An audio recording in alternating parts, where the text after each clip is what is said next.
I'll tell you an incident that happened yesterday. I got a call from a female operator who was driving a streetcar on Queen Street, and a member of the public sat in the first seat and began filming there.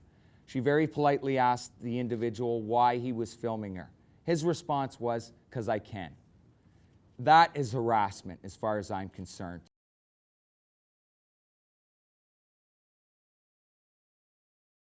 Absolutely not true. Many of our members are out there for 9 and 10 hours straight.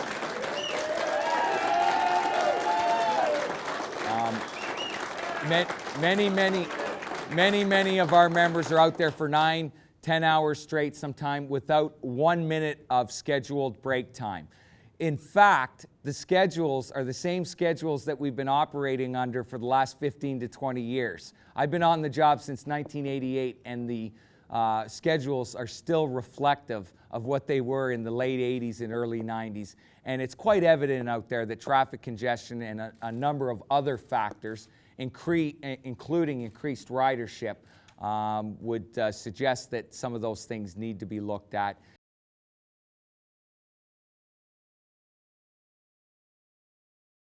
There is not a transit system in North America where the riders are paying a higher percentage of the cost of the fare. You go down to the United States of America, and most transit properties down there are being funded anywhere from 35 to 50% of operating costs. Here in Toronto, we currently experience the lowest subsidies in operating costs of about 25%.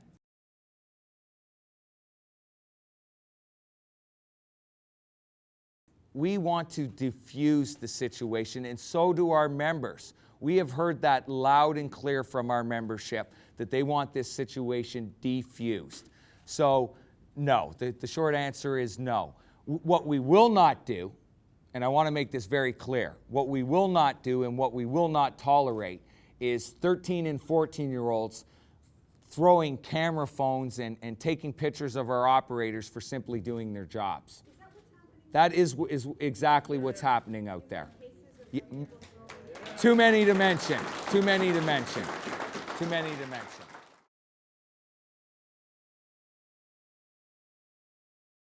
But again, you know, I think that the TTC commissioners as well as TTC management have a responsibility and a role in this. Up to this point, I have not heard the Chief General Manager reach out to the public and want to speak with the public directly to try to alleviate some of these concerns.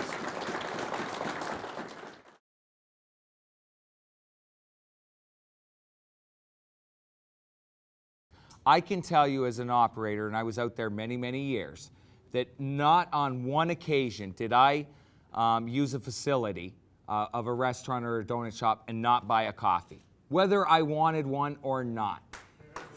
I feel, and I know a lot of our members feel an obligation when you enter a restaurant or a donut shop in which someone is trying to conduct business, that you make that purchase to help contribute to the business. That is a difficult question to answer. I am a male, and I know how long it may or may not take me to go to the washroom, but I will not venture into some of the situations or how much time a female may require to use a facility. I just am not willing to go there.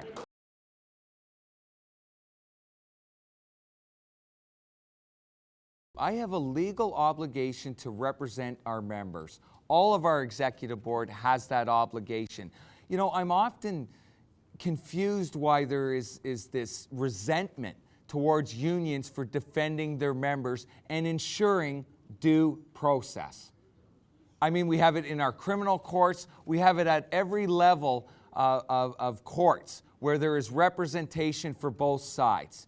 We have an obligation, and I make no apologies for defending our members.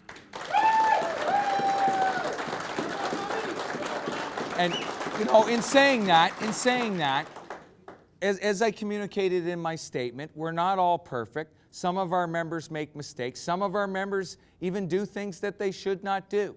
We acknowledge that in a body of 10,000 employees. But I would suggest that we're no different than any other large organization out there.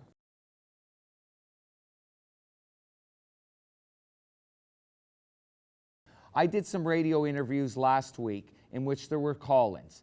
Every single call-in was detrimental to our members, but the underlying problems were all issues related to management decisions. Decisions and issues that we had absolutely no control over. So this is one of the reasons that we want to get out, communicate with the public, make them aware of what our responsibilities are, what we have control over, and what we don't have control over.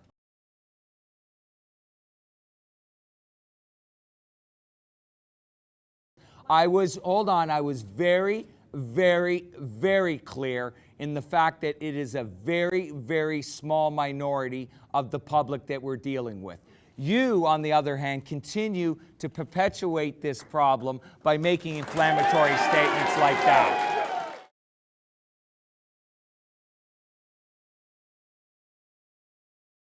But the transit workers have been very proactive in working with the communities, like the Toronto Children's Breakfast Club, the Toronto Argonauts Stop the Violence Foundation, just to name a few. We contributed over $1.2 million to United Way to help families that are struggling out there. So there are lots of contributions that the transit workers make to Torontonians and the communities. Unfortunately, those stories aren't publicized as much as the detrimental stories.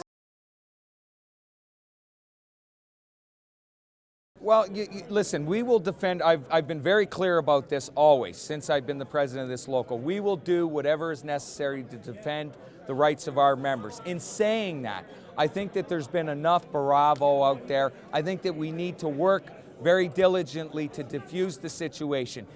Now, what we are going to do on that issue, we will be having discussions with the TTC to ensure that policies are enforced, policies that restrict people from filming operators in the commission of their duties. If the TTC is negligent in taking action and recourse in alleviating those pressures for our members, we will obviously revisit the issue and take whatever action is necessary to defend the rights of our members.